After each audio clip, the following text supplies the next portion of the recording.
Bom dia! Hoje é dia 14 de fevereiro e vamos para o nosso devocional do dia, o devocional onde eu leio tanto o devocional da manhã quanto o devocional da noite. Mas antes, vamos começar com a nossa oração. Jesus, Pai querido, que o Senhor seja presente do começo ao fim deste devocional. Que o Senhor traga para essa live todas as pessoas que precisam ouvir essa reflexão sobre a sua palavra que se encontra em 2 Reis 25, versículo 30 e Lucas 8, versículo 47. Espírito Santo, se for necessário que o Senhor coloque em minha boca qualquer palavra para este devocional. Que o Senhor esteja presente do começo ao fim e agradeço por estar conosco nesse dia. Amém, amém e amém. Vamos lá para o nosso devocional do dia. Começando pelo nosso devocional da manhã, que tem como base 2 Reis. Então vamos ler a introdução do segundo livro de Reis da Bíblia Spurgeon. Circunstância da escrita. Os eruditos não conseguem identificar os autores de qualquer das partes de 1 Reis. Palpites tradicionais apontam os nomes como os de Samuel e Jeremias. Precisam de evidências, embora uma predominante adorador do Senhor como Jeremias teria sido influente nos círculos que produziam esses livros. Como os livros de 1 e 2 Reis incorporam claramente muitos outros documentos, a autoria completa incluiria todos os escritos que contribuem para os registros que deram a origem a este trabalho. Em algum momento, o Espírito Santo trabalhou nos autores humanos para autenticar os livros inspirados e inerrantes de 1 e 2 Reis. O estágio final da composição ou compilação certamente aconteceu depois da libertação de Jeoaquim da prisão babilônica em 562 a.C. Essa edição pode ter adicionado apenas um pós-escrito a um trabalho concluído anos antes, ou pode ter envolvido acréscimos significativos. A história registrada em 1 e 2 Reis cobre aproximadamente 410 anos. O livro de 1 Reis começa por volta de 970 a.C., com a morte do rei Davi, e 2 Reis termina por volta de 560 a.C., com a liberação do rei Jeoaquim da prisão. Durante esse período, a nação de Israel se dividiu em dois reinos, em 930, e ambos foram para o exílio, Israel em 722 a.C. e Judá em 587 a.C. Contribuição para a Bíblia. Para os escritores da Bíblia, a história não poderia ser existido sem os propósitos de Deus. Isso faz com que tudo se torne teológica. Os livros de 1 e 2 Reis interpretam a história hebraica à luz da teologia do Pacto do Antigo Testamento. O exílio babilônico criou a necessidade desse trabalho apologético histórico. Os exilados precisavam explicar o fracasso do programa religioso estabelecido pelo soberano Deus. Na história deuteronômica, Josué, Juízes, 1 e 2 Samuel e 1 e 2 Reis, essa falha foi explicada constantemente como sendo o fracasso do povo em fazer a sua parte do pacto. Estrutura. O princípio organizador de 1 e 2 Reis não é a estrutura a uma história ou uma narrativa. O livro de Reis é único porque suas unidades estruturais básicas eram a forma dos registros reais, aberturas e fechamentos formais, normalmente identificando os limites desses registros. Então, o escritor era capaz de inserir outros tipos de literaturas antes, entre e depois das aberturas e fechamentos, narrativas, orações, descrições, etc. Contudo, o elemento mais importante era a avaliação da fidelidade do governante ao pacto. Todos esses materiais construíram uma história de obediência ou desobediência ao pacto. Spurgeon em 2 Reis. Os átrios da casa do Senhor ficaram monótonos e tristes se o próprio Senhor não estiver presente. Ao ler um livro cristão, ao se envolver em uma devoção individual, ao participar das grandes reuniões da casa de Deus, nossa principal pergunta deve ser: aonde está o Senhor, o Deus de Elias? Pois se encontrarmos Deus em todas essas coisas, o que mais havemos de encontrar? Nada. Um grande peso de responsabilidade recaiu sobre Eliseu. Ele teve que fazer o que quase ninguém havia feito antes: seguir alguém que parecia ser singular. Ele tinha que ser o sucessor do profeta do fogo, o homem de Deus, Elias. Ele tinha o manto de Elias e havia algo importante nisso. Se sentisse alguma grande reverência das relíquias, gostaria de ter o manto de Elias. Eliseu o tinha, mas o que adianta ter o manto de Elias e também se não tivesse o seu Deus? Embora tenha sido chamado para tomá-lo e com ele tocar as águas, ele saiu de onde sua força deveria estar, e suas orações e seu clamor foi: aqui está o manto do profeta. Mas aonde está o Jeová, o Deus de Elias? Aprendemos com a pergunta de Eliseu que devemos procurar por Deus quando estiver começando qualquer trabalho novo ou quando alguma grande dificuldade aparecer em nosso caminho. E essa é a introdução do segundo livro de Reis da Bíblia Spurgeon. Agora vamos ler o nosso devocional da manhã. E da parte do rei lhe foi dada subsistência vitalícia, uma pensão diária durante os dias da sua vida. 2 Reis 25:30. Joaquim não foi expulso do palácio do rei como um suprimento para durar alguns meses, mas sua provisão lhes eram dadas como pensão diária. Aqui ele retrata a alegria, a alegre posição de todo o povo de Deus, do Senhor. Uma porção diária é tudo o que o homem realmente quer. Não precisamos dos suprimentos de amanhã. Este dia ainda não nasceu e sua necessidade ainda não existem. A sede que podem ter no mês de junho não precisam ser saciadas em fevereiro, pois ainda não a sentimos. Se temos o suficiente para cada dia, conforme os próximos dias chegarem, nunca conheceremos o querer.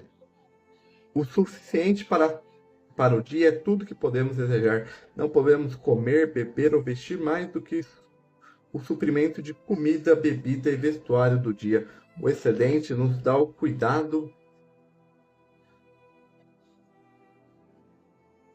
de guardar e a ansiedade de vigiar contra o ladrão. Um cajado ajuda o viajante, mas um feixe de cajados é um fardo pesado.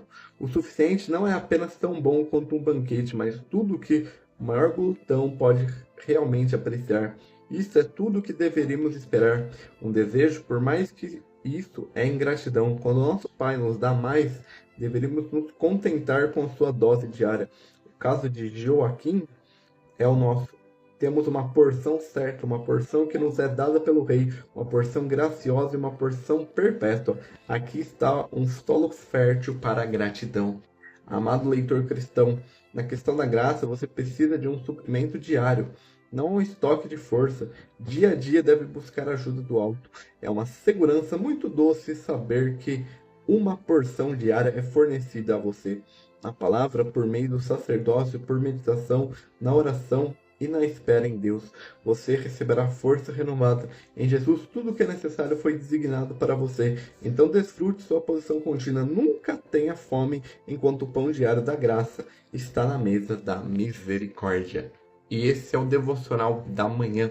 Agora vamos ler a introdução do Evangelho de Lucas, que é o livro base do nosso versículo do devocional da noite. O Evangelho segundo Lucas. Autor e período da escrita. Os últimos dos 3 evangelhos sinóticos nos traz nenhuma indicação direta quanto ao seu autor. Todavia, o nome do destinatário é mencionado logo no início. É um homem rico e próspero chamado Teófilo. O livro de Atos dos Apóstolos também é dedicado a esse mesmo Teófilo. Ambos os livros da Bíblia já foram atribuídos a Lucas no século II. Lucas, o médico amado, não era apóstolo e provavelmente não era judeu. Lucas foi um fiel companheiro e colaborador do apóstolo Paulo por anos. A princípio, Lucas acompanhou Paulo durante sua segunda jornada de Trode a Filipos, Atos 16:10, e durante sua terceira jornada a Filipos, a Jerusalém, Atos 20, versículo 6. E observe a palavra nós. Finalmente, Lucas acompanhou Paulo quando este era prisioneiro a Roma, Atos 27, versículo 1. Lá estava em companhia direta do apóstolo Paulo quando escreveu as cartas aos Colossenses e a Filemon, e por fim ele foi o único a permanecer com o apóstolo quando escreveu sua última carta a Timóteo. Com base nessa estreita relação entre Lucas e Paulo, o pensamento que já havia sido mencionado no século II, de que Paulo estava sugerindo o evangelho de Lucas ao mencionar repetidamente a expressão meu evangelho, Romanos 2:16 e Romanos 16:25, no entanto, essa opinião não é sustentável. O Evangelho de Lucas e os escritos de Paulo têm o mesmo caráter universal. São direcionados não apenas aos judeus, mas todo o mundo inteiro. Não encontramos nada da vocação especial de Paulo no Evangelho de Lucas, nem da posição do crente em Cristo ou do mistério sobre Jesus e sua igreja, que foi especialmente revelado a Paulo. Sendo um médico, Lucas teve uma educação superior que se manifesta a partir da apresentação e estilo de seu trabalho. Ele não era uma testemunha ocular dos fatos que descreveu, portanto examinou minuciosamente os relatos das testemunhas oculares, se Lucas conhecia ou não o Evangelho de Marcos, se usava ou não outras fontes conhecidas apenas por ele. São todas especulações. De fato, o Evangelho de Lucas contém mais de um terço do material que outros escritores do Evangelho não mencionam. Isso se aplica especialmente aos capítulos introdutórios e à jornada do Senhor Jesus a Jerusalém. Nos versículos introdutórios do capítulo 1, versículos 1 ao 4, vemos de forma muito clara a unidade entre o motivo do escritor e a inspiração divina. O que Lucas aprendeu das testemunhas oculares, ele escreveu sob inspiração do Espírito Santo. O Evangelho de Lucas provavelmente foi escrito durante os anos de 55 a 60 d.C. Muitos cientistas supõem que Lucas o escreveu durante os 2 anos de prisão do apóstolo Paulo em Cesareia. Assunto e propósito dos escritos. Lucas provavelmente foi o único não-judeu chamado por Deus para escrever na Bíblia. O Evangelho, com o seu nome, é o mais longo de todos. Se incluirmos os Atos dos Apóstolos, Lucas escreveu a maior parte do Novo Testamento após o apóstolo Paulo. Uma característica especial do Evangelho de Lucas e Atos dos Apóstolos é a qualidade geral do Evangelho da salvação para todos os homens no mundo inteiro. Conforme os 12 apóstolos são enviados em Lucas 9, a restrição mencionada por Mateus não é citada aqui. Em Mateus, os discípulos deveriam ir apenas para as ovelhas perdidas da casa de Israel. Os envios dos 70 é relatado apenas por Lucas. Mais do que qualquer outro evangelista, Lucas menciona o cuidado do Senhor Jesus por grupos especiais de pessoas, indivíduos, os desprezados, os samaritanos, as mulheres e crianças. Lucas menciona mais de 10 mulheres que não são mencionadas em nenhum outro lugar.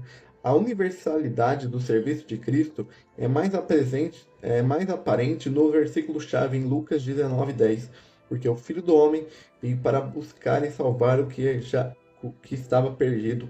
As palavras salvar, salvação e salvador são mencionados com especial frequência em Lucas. Não obstante, o assunto principal da apresentação de Lucas é a pessoa do Senhor Jesus como Filho do Homem, o homem verdadeiro e perfeito que viveu como único justo entre os injustos, que sofreu a morte por eles na cruz. E por isso que Lucas descreve em grandes detalhes a encarnação do Filho de Deus, seu nascimento, sua infância, sua obediência a Maria e José e seu crescimento em todos os aspectos. Em sua genealogia do Senhor Jesus, Lucas retoma Adão, o primeiro homem. Essa genealogia é de Maria. Em nenhum outro evangelho encontramos o Senhor Jesus em oração e falando sobre a oração com a mesma frequência que nesse evangelho. Dessa maneira, ele expressa a sua perfeita dependência de seu Deus e Pai. A intenção do Espírito Santo desse evangelho é resumida nas palavras-chave do centurião debaixo da cruz. Certamente era um homem justo. Visão geral do conteúdo. A gente vai ler sobre o capítulo 8. O campo que produz 4 vezes mais. Jesus na tempestade. A cura do homem possuído por demônio. A filha de Jairo. A mulher com problemas de sangue. E essa é a introdução do Evangelho de Lucas da Bíblia Spurgeon. Agora vamos ler o nosso devocional da noite. E imediatamente fora curada. Lucas 8, versículo 47. Um dos mais tocantes e instrutivos milagres do Salvador está diante de nós esta noite. A mulher era muito ignorante. Ela imaginou que a virtude emanava de Cristo por uma lei da necessidade, sem seu conhecimento ou vontade direta. Além disso, ela era uma estranha à generosidade da pessoa de Jesus, ou não teria ido por trás para roubar a cura que ele estava tão pronto a ofertar. O sofrimento deveria se colocar à frente para a misericórdia. Se ela conhecesse o amor de coração de Jesus, teria dito: tenho que me colocar onde ele possa me ver. Sua onisciência lhes mostrará o meu caso, e seu amor me curará imediatamente. Admiramos sua fé, mas nos maravilhamos com sua ignorância. Após obter a cura, ele exultou com tremor, feliz que estava, pela virtude divina, ter operado uma maravilha, mas temia que Cristo retirasse a bênção e negasse sua concessão de sua graça. Pouco ela compreendia a plenitude de seu amor. Não temos uma visão tão clara dele como desejaríamos ter. Não conhecemos a altura e profundidade de seu amor, mas afirmamos que ele é bom demais para retirar de uma alma trêmula a dádiva que foi capaz de receber. Mas há algo maravilhoso nisso, pequeno como seu conhecimento. Sua fé, por ser verdadeira, a salvou, e a salvou imediatamente. Não houve nenhum atraso tedioso. O milagre da fé foi instantâneo. Se tivermos fé como um grão de semente da mostarda, a salvação é nossa herança. É a nossa herança atual e eterna. Se na lista dos filhos de Deus fomos registrados como os mais fracos da família, ainda assim somos herdeiros pela fé. Nenhum poder humano ou diabólico pode tirar a salvação. Se não ousamos inclinar nossas cabeças sobre seu peito como João, mas se podemos nos aventurar atrás dele, se tocar a ponta de suas vestes, nós nos tornamos justificados. Coragem, tímido. Sua fé o salvou. Vá em paz. Justificados, pois, mediante a fé, temos paz com Deus. E esse é o nosso devocional do dia 14 de fevereiro. Amanhã nós voltamos com a programação normal. Aqui de manhã, no Instagram, o devocional da manhã. E à noite, o nosso devocional da noite, lá no TikTok, às 8 da noite. Então, tenham um bom sábado e até o próximo.